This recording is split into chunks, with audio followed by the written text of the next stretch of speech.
In Venezuela, President Nicolás Maduro has met the Venezuelan Banking Association to inform them that the process of eliminating 3 zeros from the currency, expected to take place on June 4th, will be delayed for at least 60 days. In a media conference, Maduro said he will create a system that stabilizes the country's exchange rate to improve the economy. He also admitted the sanctions imposed by the United States and the European Union are making it harder to stabilize the economy. Maduro said on Tuesday that private banks had won a very large risk if the change was not postponed. He said he'd give them an update in 24 hours, but he gave them this request of his own, asking the banking sector to improve the country's economic payment systems. Another topic I want to talk about, and for which I want to ask full cooperation from the private and public bank sectors, is the electronic payment system. Our levels are good. 85% of the national payments are being processed electronically. I ask for all of your support to regularize speculation and outsourcing of the paying stations around the country, so our people can pay for their services at regular prices and without paying extra 20 or 30% of those prices.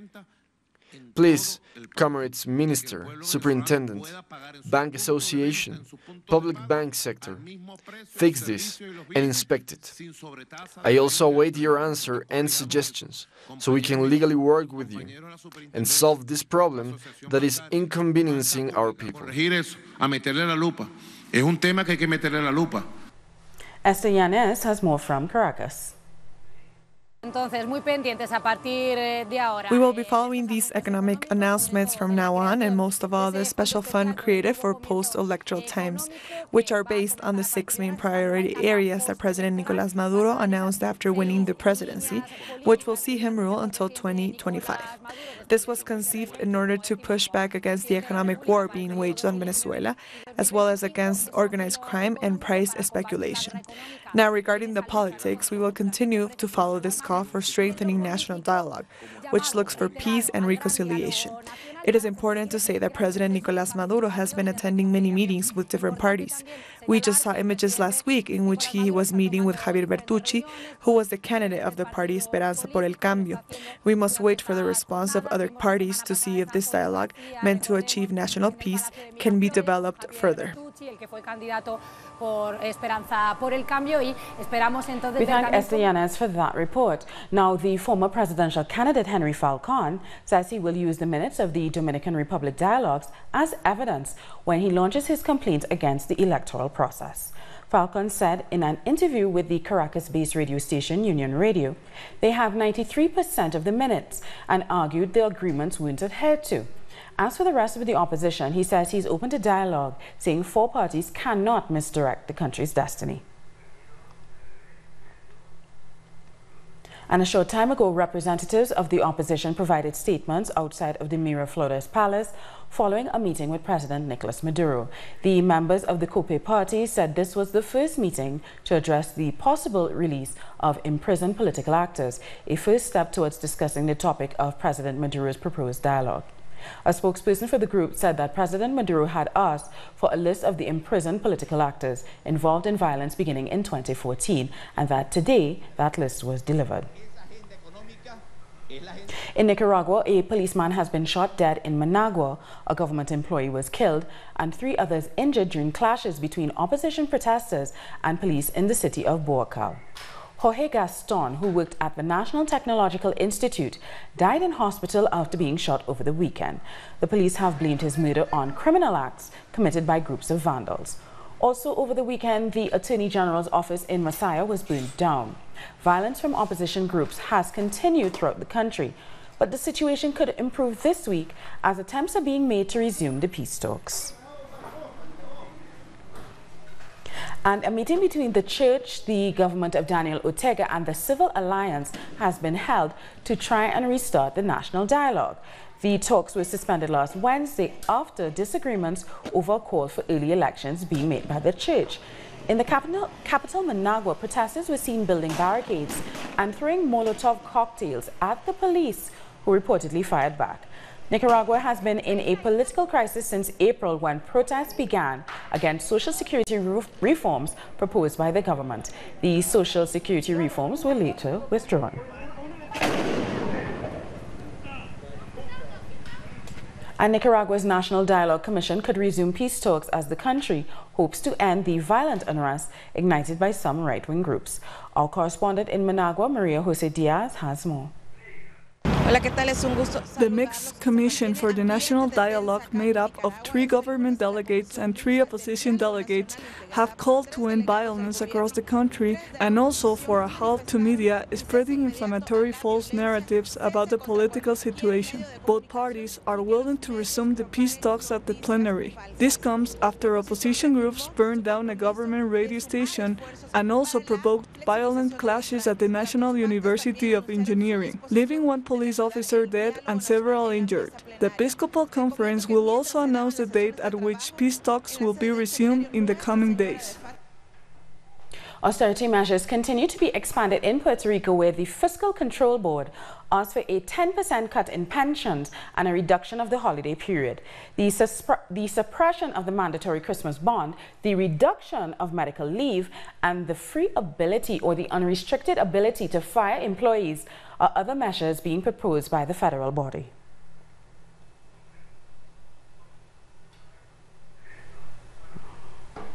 Our correspondent Adriana Robreño has the latest from Brasilia.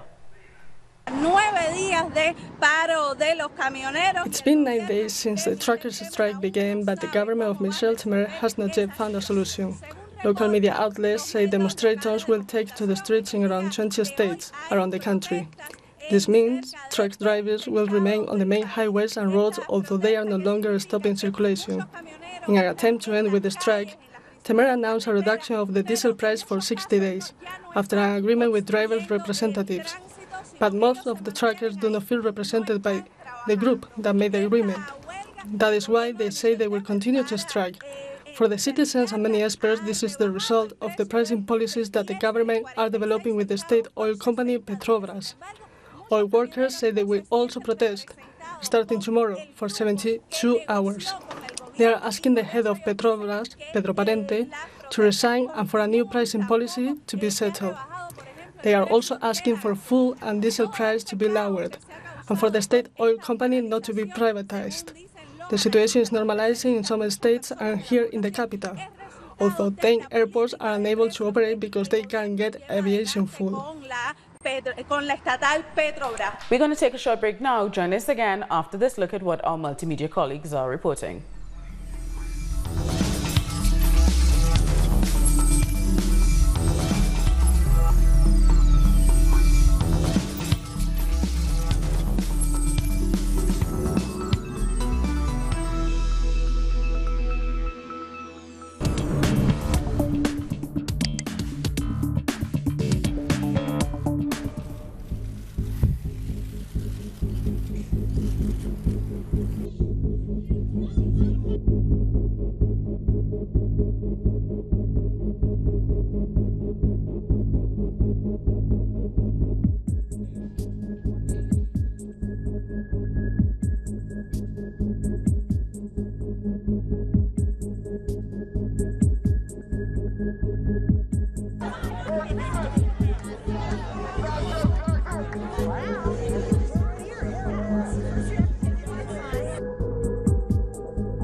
Welcome back. We take you back to Venezuela now. A panel from the Organization of American States has released a report accusing the Venezuelan government of crimes against humanity. The report lists a number of alleged political prisoners, extrajudicial killings, and arbitrary detentions. Their recommendations include submitting their report to the International Criminal Court.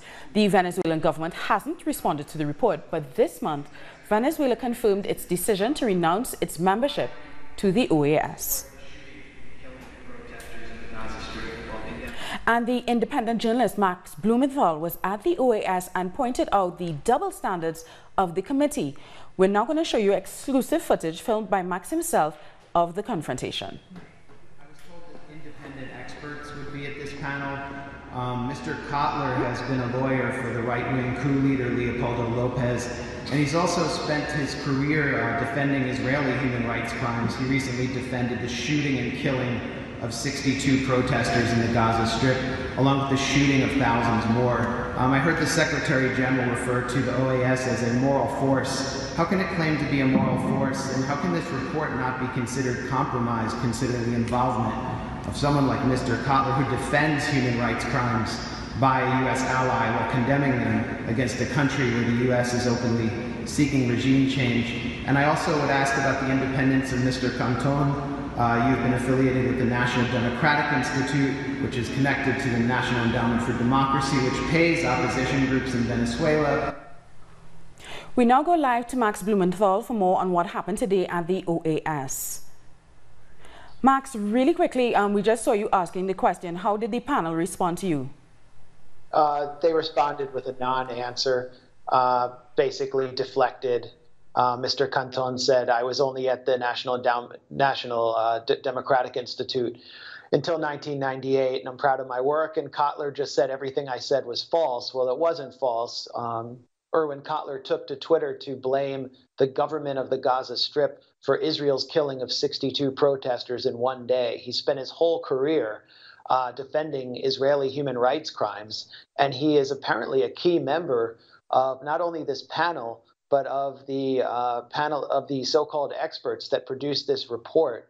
Kotler also accused Venezuela's government of over 6,000 extrajudicial executions, and he said that Venezuela was responsible for the worst humanitarian crisis in Latin American history, in the whole history of Latin America. So I found that the panel was extremely propagandistic, and I didn't get a response to my question. Now, really quickly, just tell us what actually happened today at that OAS meeting. Well, you just heard accusation after accusation from the panelists against Venezuela with wildly conflicting statistics. The very few of their sources were provided. There were no critical questions were faced by the panelists, but I went to provide journalistic context for anyone in the audience and anyone watching to demonstrate that not only was this panel not an independent panel as it was sold and promoted by the Organization of American States, but that the Organization of American States is holding one panel after another, including coming up at the general session, attempting to promote regime change in Venezuela. This panel was aiming to put Nicolás Maduro, the elected president of Venezuela, on trial before the International Criminal Court. And this is, the Organization of American States is something that Latin American taxpayers have to pay into. So it makes perfect sense that Venezuela would no longer want to be a member, considering the charade that was on display today. Now, Max, I understand that while this meeting was taking place, they issued a 387-page report. Do you have the report? I mean, explain to me, if they're having this panel discussion, shouldn't the contents of the panel discussion be made into the report? Explain to me the process, because I'm a little confused. Yeah, I don't know the process, and I haven't. The report was not distributed at the press conference. On the cover of the report is sort of a famous violinist who's affiliated with the opposition, Willie Garcia, who's now at a right-wing conference promoting regime change in Oslo, Norway, called the Oslo Freedom Forum. I don't believe that any violations committed by the opposition, and we know of many, were included in the report. And the report appears to be part and parcel of the regime change agenda emanating out of Washington, but I was not made aware of its contents, and it was not distributed at the event. Now, really quickly, the OAS is recommending that Venezuela be placed in front of the International Criminal Court for crimes against humanity.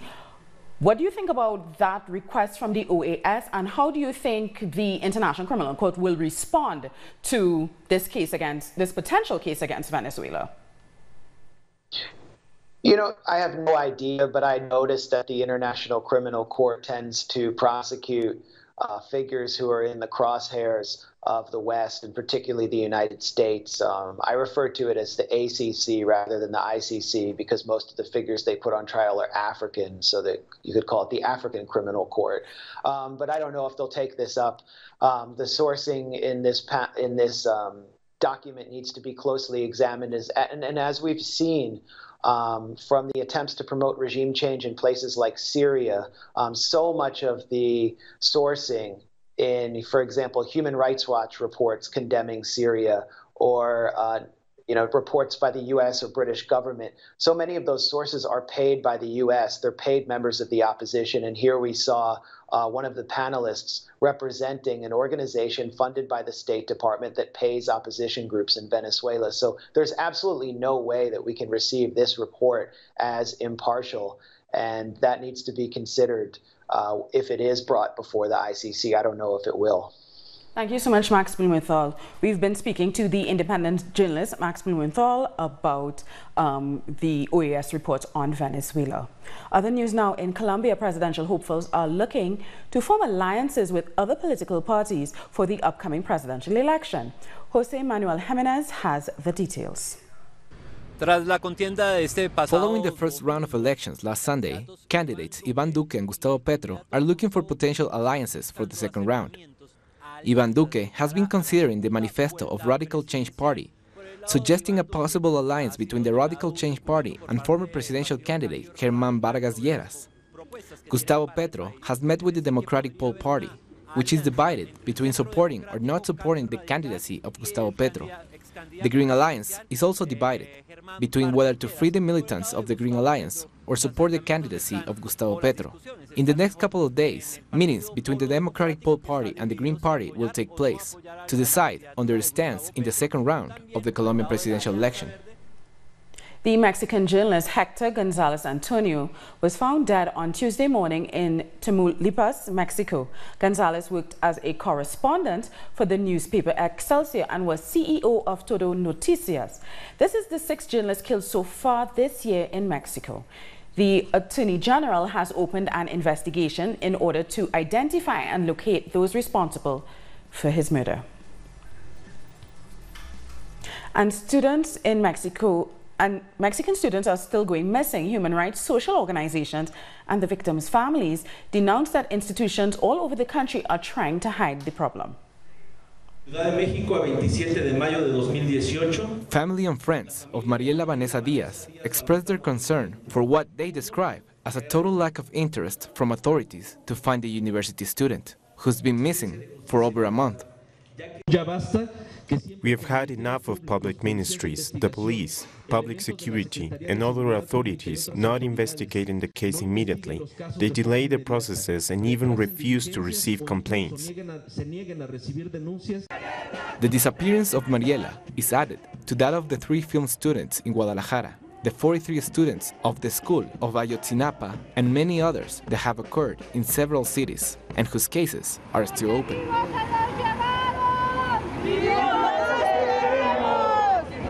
After this wave of violence that affects the university community, students feel the need to organize. This is to take care of each other against the violence. We need to take back spaces that have been taken away from us, either by authorities or violence. Supported by the student community and human rights organizations, family members of the victims say they have not witnessed any attempt of searches being carried out by authorities. It has really been completely useless. All the information that they have is what we have provided them. According to official numbers, in Mexico, more than 13,000 young people have disappeared since the start of the so-called war on drugs during the 6 years of Felipe Calderón's administration.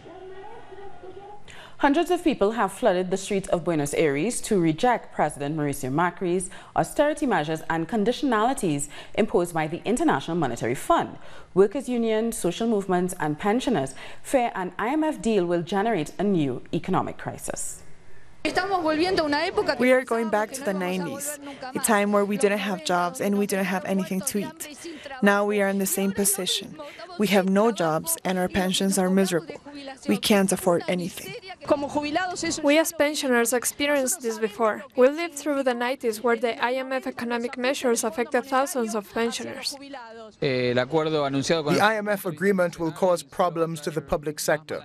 A loan from the IMF will bring economic measures reducing teachers' salaries and education investment funds. Social organizations in Argentina have also been protesting in the capital, Buenos Aires, demanding new laws to help people living below the poverty line. Our correspondent, Edgardo Esteban, has more.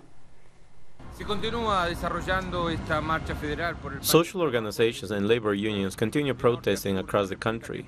Most of them are gathering together in Buenos Aires outside Congress to demand Mauricio Macri's administration pass emergency laws which will provide food and health. They also want laws that will provide pay raises and also credit loans for farmers and small businesses who are struggling with higher taxes. The protest will start again on Friday outside the presidential palace in Congress to demand new measures to face the economic crisis.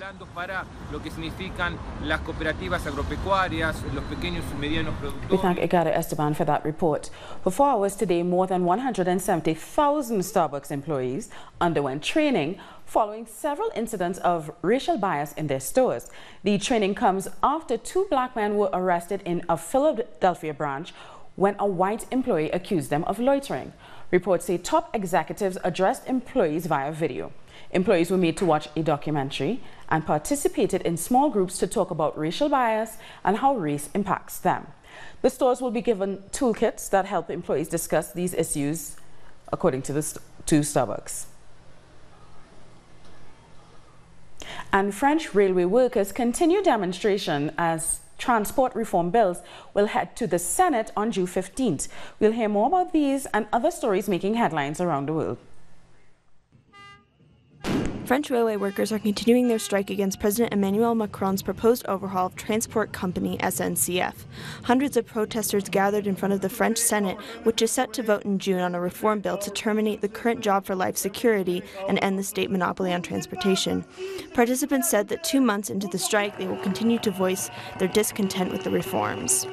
So long as the fight isn't over, there's still a chance to win. We've been in the streets for 2 months, so you can imagine we're not about to give up now. The strength is still alive. We still have a margin to make some progress.